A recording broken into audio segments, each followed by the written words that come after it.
Olaf Scholz's days as a political strongman are nearing their end. His coalition is fighting like cats and dogs, and the present coalition government can fall anytime now. Furthermore, a devastating deindustrialization is about to unfold in Germany. Germany in the past sided with the West and the EU. Olaf Scholz, however, has grown enough guts to take a new path. This week, Olaf Scholz arrived to meet Chinese President Xi Jinping.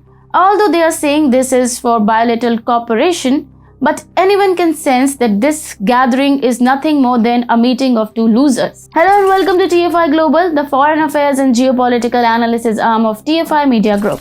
I am your host Manu. Let's begin. This week, the German Chancellor Olaf Scholz arrived in China to give a strong message to the world that trade with the second largest economy in the world must continue. Reportedly, Scholz had a meeting with Chinese President Xi Jinping at the Great Hall of the People before being welcomed by Premier Li Keqiang. Along with Olaf, the CEO of 12 German businesses, including the CEOs of Volkswagen, Deutsche Bank, Siemens, and chemical giant BASF, also arrived in Beijing. The business tycoons also had private meetings with Chinese companies to expand businesses' relation with China. Because Scholz was the first Western politician to recognize the Chinese dictator's third term, she was very happy to meet him. But it's important to note that the meeting between the two leaders was more personal and transactional rather than a general country-to-country bilateral talk. It is no hidden fact that Chinese citizens are not at all happy after Xi's triumph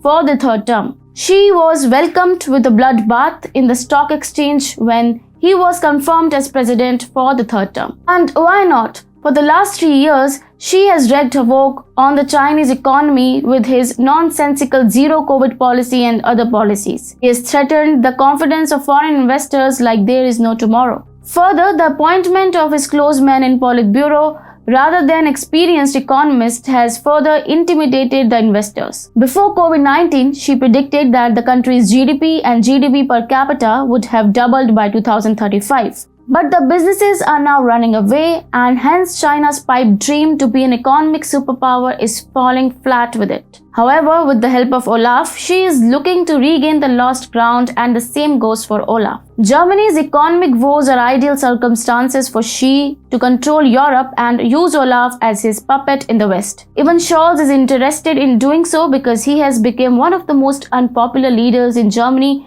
due to his nonsensical approach in the Ukraine war, which has pushed the entire Germany into chaos. Olaf's devious efforts to jump into the hellfire of Ukraine have pushed the largest economy in Europe to the brink of recession. He has been criticized for lacking sufficient leadership. Scholz was one of the first European leaders to impose an embargo on Russia, including restrictions on the import of gas. He also halted the certification of the newly built Nord Stream 2 pipeline project, which was supposed to bring gas from Russia. According to a poll released, 62% of Germans are now dissatisfied with Mr. Scholz's job as German Chancellor, up from 39% in March. Furthermore, Scholz's fall is helping his coalition partners like Greens gain ground in Germany. Time has made it necessary for Xi and Olaf to scratch each other's backs. The German Chancellor thinks that cooperating with China will help him recover from his crumbling popularity, while Xi thinks that meeting with Olaf will give him a new touch of credibility. But in all honesty, this gathering is nothing more than a get-together of losers without a plan.